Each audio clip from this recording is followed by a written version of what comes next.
Opinion Tamil நேயர்கள் அனைவருக்கும் வணக்கம். நாம் இப்போ எங்கே இருக்கோம் அப்படின்னா, இன்னைக்கு பெரம்பூரில் SM நகர் 8வது பிளாக்ல விஜய் அவர்கள் பிரச்சாரம் பண்ணுவதாக இருந்த அந்த இடத்துல தான் இருக்கும். விஜய் அவர்களை பொறுத்த வரைக்கும் தன்னை பிரச்சாரம் பண்ண விடாம சென்னை மாநகராட்சி இந்த பகுதியில் ஒரு குழியை தோண்டி வேலை பார்க்குறாங்க அப்படின்ற ஒரு குற்றச்சாட்டோட ஒரு பதிவு எழுதியிருந்தார். அது உண்மையா அப்படின்னு சொல்லி இங்கே வந்து நம்ம ஆய்வு பண்ணும்போது விஜய் அவர்கள் சொல்லக்கூடிய அந்த பள்ளம் என்பது இந்த ரோடு தான்.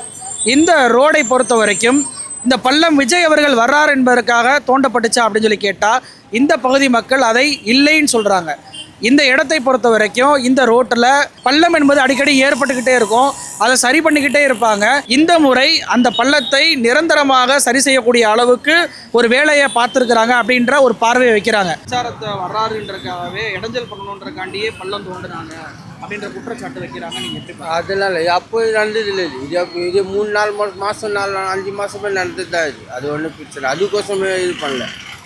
இது அப்போ பார்த்து காவாக இருக்கிற இடம். இது 2 மாதம் நல்லா இருக்கும், 3ஆம் மாதம் இந்த மாதிரி ஆகும். அதுக்கோசமே இல்லை. அதுக்கு முன்னாலே அந்த பள்ளம் மூடியாச்சு.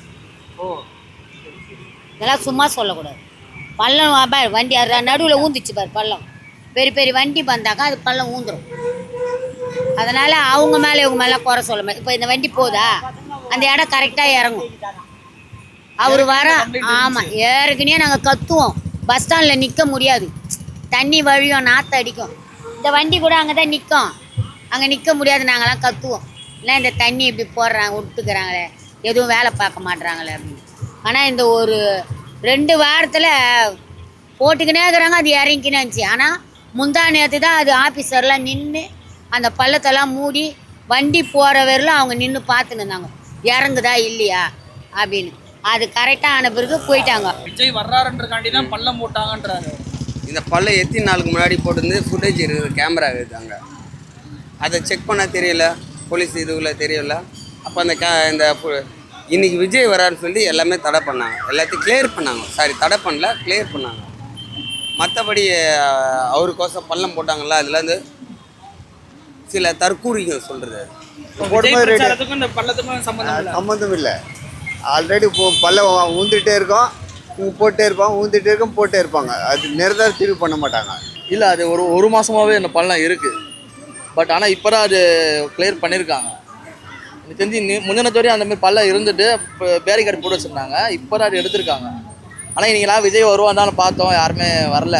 குஷியானந்த் வந்தாரான்னு தெரியல. காலைல பசங்க எல்லாரும் இருக்கிறாங்க, இன்னும் வரல யாருமே. ஆனால் பள்ளம் அது 1 மாதமாகவே இருக்குது. அதுக்காக நோண்டினாங்க. அன்றைக்கி போலீஸ்லாம் வந்து ஏதோ பார்த்து சுற்றி பார்த்துன்னு இருந்தாங்க. அன்றைக்கி மறுநாள் நோண்டினாங்க, நைட்டு மறுநாள் நோண்டி மூடிட்டாங்க. கிட்டத்தட்ட அது ஒரு வாரமாகவே பள்ளம் தோண்டிட்டு தான் இருந்தது, டிராஃபிக்காக தான் இருந்தது. இந்த நாங்களே வந்து டிராஃபிக் சிக்னலில் தான் உட்காந்துட்டு இருந்தோம். இங்கே ஒரு சிக்னல் டிராஃபிக்காக தான் இருந்தது. அதனாலலாம் கிடையாது. கிட்டத்தட்ட 1 வாரம் 2 வாரமாகவே அந்த பள்ளம் இருந்தது. இப்போயாவது பரவாயில்ல, பேரிகார்டு சுற்றி பேரிகார்டு இருந்தது. நேற்று வரைக்கும் பேரிகார்டு இருந்தது. பேரிகார்டெலாம் போட்டு வச்சுருந்தாங்க அந்த டிராஃபிக்கில். இல்லை, நான் சவாரி வரும்போது எனக்கு பார்த்தேன். அப்படிலாம் இல்லை, அது ஆல்ரெடி இருந்த பள்ளம் தான். அது அடிக்கடி பள்ளம் அவங்களும் திருப்பி நல்லாவும் திருப்பி போடுவாங்க. ஃபஸ்ட்டு ரொம்ப பள்ளமாக இருந்தது. அவர் வரதுக்கு முன்னே அந்த பள்ளம் இருந்தது, அங்கே தான் இருந்தது. அதுக்கப்புறம் வந்து முன்னாடி தான் போட்டாங்க. அது போட்டு க்ளீனாக ஆயிடுச்சு. இப்போ போகிற வண்டியெல்லாம் எந்த பிரச்சனையும் இல்லை. முதல்ல வந்து வண்டி மாட்டிக்கும், சேராக இருக்கும், மாட்டிக்கும். இப்போ வந்து கரெக்டாக இருக்குது. இருந்த பள்ளம் தான், ஏற்கனவே இருந்த பள்ளம் தான், எல்லாமே இருந்த பள்ளம். அவங்க போட்டாங்க, போட்டு மறுபடியும் பள்ளம் வந்தது, மறுபடியும் போடுவாங்க, மறுபடியும் பள்ளம் வந்தது. சனிக்கிழமை இன்றைக்கி வர நேரத்தினால இந்த நேற்று நைட்டு போட்டாங்க. இது வரைக்கும் ரோடு என்ன எதுவுமே ஆகலை இது வரைக்கும். அப்போ இந்த மக்களுடைய கருத்தை பொறுத்த வரைக்கும் விஜய் அவர்கள் வருகிறார் என்பதற்காகவே இதை சரி பண்ணாங்க, குழி தோண்டினாங்க அப்படின்றது உண்மைக்கு புறம்பான விஷயம் அப்படின்றத புரிஞ்சுக்கிற முடியுது. ஏன்னா இந்த சாலையை பொறுத்த வரைக்கும் விஜய் வருவதற்கு முன்னாடி வரைக்கும் பார்த்தீங்கன்னா பேரிகேட்டை போட்டிருந்தாங்க ரோட்டில். விஜய் வர்றார் என்பதற்காகவே பேரிகேட்டை எல்லாம் எடுத்து ஓரமாக போட்டிருப்பதை பார்க்க முடியுது. மக்களோட நீண்ட நாள் கோரிக்கை தான் இந்த ரோடை சரி பண்ணணும் அப்படின்றது. அதை விஜய் வருகைக்கு முன்பே சரி பண்ணுறாங்க அப்படின்னா சென்னை மாநகராட்சியை, குடிநீர் வாரியத்தை விஜய் அவர்கள் பாராட்டலாம். ஆனால் இவர் பிரச்சாரத்துக்கு வரக்கூடிய முதல் நாள் ஏன் இந்த வேலையை பார்க்குறீங்க அப்படின்ற கேள்வி மூலமாக நான் ஒரு இடத்துக்கு வர்றேன்னா இந்த மாதிரி வேலைகளெல்லாம் பார்க்கக்கூடாது, மக்களுக்கு தேவையான விஷயத்தை செய்து கொடுக்க கூடாதுன்னு சொல்லி விஜய் அவர்கள் சொல்ல வராரா அப்படின்ற கேள்விதான் இன்னைக்கு நமக்கு எழுது. விஜய் அவர்களுடைய பிரச்சாரத்திற்கு அனுமதி மறுக்கப்பட்டதற்கு ரொம்ப மிக முக்கியமான காரணமாக சொல்லப்படுவது என்ன அப்படின்னா, இந்த ஏரியா என்பது 3000 பேரை தாக்குப்பிடிக்க முடியாது. தேர்தல் நடத்தும் அலுவலர் இந்த ஏரியாவை தெருமுனை பிரச்சார ஏரியாவாக தான் வகுத்திருக்கிறாங்களே தவிர மிகப்பெரிய அளவுக்கு கூட்டம் என்பது கூடக்கூடிய ஏரியாவாக இதை வகுக்கலை.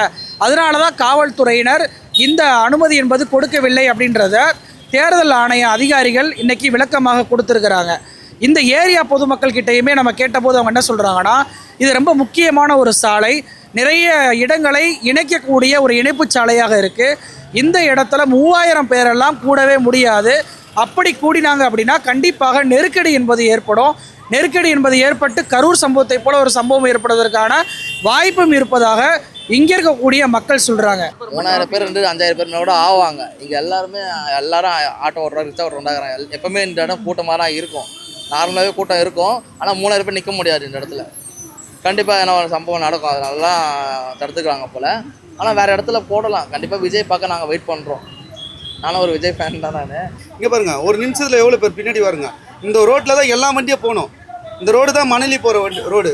இந்த ரோடு தான் கல்கட்டா ஹைவே. இந்த ரோடு தான் வந்து இந்த பக்கம் ரெட்டில்ஸ் போகணும், இந்த பக்கம் அம்பத்தூர் போகணுன்னால இந்த ரோடு போய் பைபாஸ் இருக்குங்களா, அம்பேத்கர் காலேஜ் போய் காலேஜ்லேருந்து மதுரவாயில் பைபாஸ் ஏறுவாங்க. டெல்லி வண்டி வந்தால் கூட இந்த ரோடு தான் யூஸ் பண்ணுவாங்க. கல்கட்டா வண்டி, ஆந்திரா, விசாகப்பட்டினம், நீங்கள் எந்த வர்தார ஸ்டேட் வந்தாலும் இந்த ரோடு போயிட்டீங்கன்னா உங்களுக்கு மதுரவாயில் பைபாஸ் கிட்ட, மதுரவாயில் பைபாஸ் கிட்ட இப்படி ஆந்திராவுக்கு போகிறதுக்கும் உங்களுக்கு எல்லாத்துக்குமே இந்த ஒரு ரோடு தான் இருக்குது. இதிலலாம் ரொம்ப கஷ்டம். இதில் எப்படி நிற்க முடியும்? ஒரு 1000 பேர் நின்னாலுமே டிராஃபிக் ஆகிடும். 1000 பேர் நின்னாலும் இதுவாகிடுங்க. இங்கே ரொம்ப கஷ்டம் இல்லை. கொஞ்சம் பெரிய இடமா இருந்தாலும் பரவாயில்ல. பெரிய கிரவுண்டுனா கூட 1000 பேர் நிற்க முடியாது. 3000 பேர் எப்படி இங்கே நிற்க முடியும்? 3000 பேர் என்ன பண்ணுன்னா ரொம்ப டிராஃபிக் ஆகும், இடைஞ்சல் பயங்கரமாக ஆகும். இடைஞ்சல் பாதிப்பு ரொம்ப இதாகிடும். 3000 பேர்லாம் இந்த இடத்துல நின்னாங்கன்னா பப்ளிக் ரொம்ப டிஸ்டர்ப் ஆகிடும். 3000 பேர் நிற்கிற இடமா இது? நீங்கள் சொல்லுங்கள், நீங்களே பாருங்கள். இடம் 3000 பேர் நிற்கிற மாரி இடமா இது? அதுக்கு எதனா தனியாக ஒரு கிரவுண்டு வச்சு நிப்பாட்டணும். இங்கே 3000 பேர் நிமிஷ திருப்பி யாருன்னா சாவணுமா? பாவம், அவரை புதுசாக அரசியல் கத்தின்னு வராரு. அவர் ஹீரோவாக இருந்தாலே அவரை வந்து மக்கள் ரசிப்பாங்க. அவர் ஹீரோவை தான் எல்லாமே எல்லாம் பார்க்குறாங்களே தவிர அவர் ஒரு அரசியல்வாதியாக ஒரு தலைவராக யாரும் பார்க்கல. சரி, 3000 பேர் நிற்க முடியாது தானே? அப்போ அதுக்கேற்ற மாதிரி இடத்த அவங்க சொல்லணும்ல. அதை தேர்வு பண்ண வேண்டிய இடம் வந்து விஜய்கிட்ட தானே இருக்குது. விஜய் கிட்ட தான் இருக்கு. பட் விஜய் கிட்ட வந்து இவங்க ஒரு வார்த்தை சொல்லணும், இந்த இடத்துல வந்து இருக்க முடியாது, அப்போ இன்னும் கொஞ்சம் முன்னாடி அங்கே போய் பண்ணுங்க, அங்கே ஒரு பஸ் ஸ்டாண்ட் இருக்குன்னா இதே சைடு, அந்த இடத்துல வந்து 3000 பேர் இல்லை 4000 பேர் கூட இருக்கலாம். ஸோ அங்கே இடத்த கொடுக்கலாம்ல. அந்த மாதிரி வேற இடம் கேளுங்க, கொடுக்குறோம் அப்படின்னு தான் சொல்லியிருக்காங்க போல. அப்போ அவர் கேட்டாருன்னா கண்டிப்பாக தர சொல்லுங்க. எங்களுக்கு என்னன்னா விஜய் இந்த சைடு ஏன் இப்போ நாங்களாம் பார்க்கக்கூடாதா விஜயை? அங்கெல்லாம் நிறைய இடம் இருக்கும், நாங்களாம் போய் பார்க்கலாம். இங்கே விஜய் சார் வராருன்னா நாங்களும் ஓகே. எங்களுக்கு ஆக்சுவலி செம்ம, நான் நிஜமாக அவரை பார்க்க போகிறேன்னு சொல்லி அவ்வளோ சந்தோஷமாக இருந்தேன். ஆனால் 8 மணிக்கு பார்க்க முடியாதுன்னொன்னே நிஜமாக எனக்கு அழுகு வந்துச்சு. ஏன் நாங்களாம் பார்க்கக்கூடாதா அவரை? அப்போ இங்கே இருக்கக்கூடிய மக்கள் 3000 பேர் கூட முடியாதுன்னு சொன்னதை தான் தேர்தல் ஆணையமே 3000 பேரை இங்கே கூட்ட முடியாதுன்னு சொல்லி விஜய் அவர்களுடைய பிரச்சாரத்திற்கு அனுமதியை மறுத்திருக்கிறாங்க. இந்த இடத்தை மட்டும் தான் மறுத்திருக்காங்களே தவிர இன்னொரு இடத்தை விஜய் அவர்கள் தேர்வு பண்ணி கொடுத்தாருன்னா தாராளமாக அந்த இடத்துல அவர் பிரச்சாரம் பண்ணிக்கிறலாம் அப்படின்றது தான் தேர்தல் ஆணையம் சொல்லக்கூடிய ஒரு விளக்கமாக இருக்குது. பிரச்சாரம் பண்ணுவதற்கு தனக்கு அனுமதி கொடுக்க மாட்டாங்க, திமுக காபந்து அரசு தான் இந்த சதியை பண்ணுகிறது அப்படின்னு சொல்லி விஜய் அவர்கள் முதல் நாள் குழியை தோண்டிய அந்த புகாரை சொன்னதாக இருக்கட்டும், 3000 பேர் கூடலாம் என்ற அந்த வாதத்தின் அடிப்படையில் அவங்க அனுமதி கேட்டு கடிதம் கொடுத்ததாக இருக்கட்டும், இரண்டையுமே இந்த பகுதி பொதுமக்கள் நிராகரிப்பதை பார்க்க முடியுது. பெரம்பூரில் எம்எல்ஏ கேண்டிடேட்டாக நிற்க வேண்டும் என்று ஆசைப்படக்கூடிய விஜய் அவர்கள் இந்த பகுதியில் இந்த ஏரியா மக்களுடைய கோரிக்கைகள் என்ன, இந்த பகுதியில் இவ்வளவு பேரை திரட்ட முடியுமா அப்படின்ற பல்வேறு விஷயங்களை ஆய்வு பண்ணிட்டு தான் இது போன்ற அனுமதியை கேட்க வேண்டும் அப்படின்றதா அரசியல் விமர்சகர்கள் இன்னைக்கு பார்வையாக வச்சுக்கிட்டு இருக்கிறாங்க. இதில் ரொம்ப கவனிக்க வேண்டிய ஒரு விஷயம் என்ன அப்படின்னா, இந்த ஏரியாவில் 3000 பேரை திரட்டி எனக்கு பிரச்சாரம் பண்ணுவதற்கு அனுமதி கொடுங்க அப்படின்னு சொல்லி கேட்ட விஜய் தன்னுடைய மாவட்ட செயலரான சிவா அவர்கள் மூலமாக இதே இடத்துல தெருமுனை கூட்டம் நான் நடத்துகிறேன், 100 பேருக்கு அனுமதி கொடுங்க அப்படின்ற அந்த அனுமதி கடிதத்தை தேர்தல் ஆணையத்திடம் கொடுத்திருப்பதாக செய்திகள் மூலமாக பார்க்க முடியுது. 3000 பேருக்கே விஜய் அவர்கள் அனுமதி கேட்டிருக்கப்ப இங்கே பகுதி மக்கள் 3000 பேரை தாண்டி நிறைய பேர் வருவாங்க. விஜயை பார்ப்பதற்கு ஆர்வமுள்ள ரசிகர்கள் சுற்றுப்புறத்துலேருந்து வந்தாவே 5000த்திற்கும் அதிகமான மக்கள் வந்துடுவாங்க. அப்படி வரும்போது கண்டிப்பாக பிரச்சனை என்பது ஏற்படும் அப்படின்னு சொல்லும்போது 100 பேருக்கு மட்டும் அனுமதி கேட்டால் 100 பேர் மட்டும் வந்துடுவாங்களா? விஜய் அவர்கள் எந்த அடிப்படையில் 100 பேர் மட்டும் வருவதற்கான அனுமதியை கேட்குறாரு?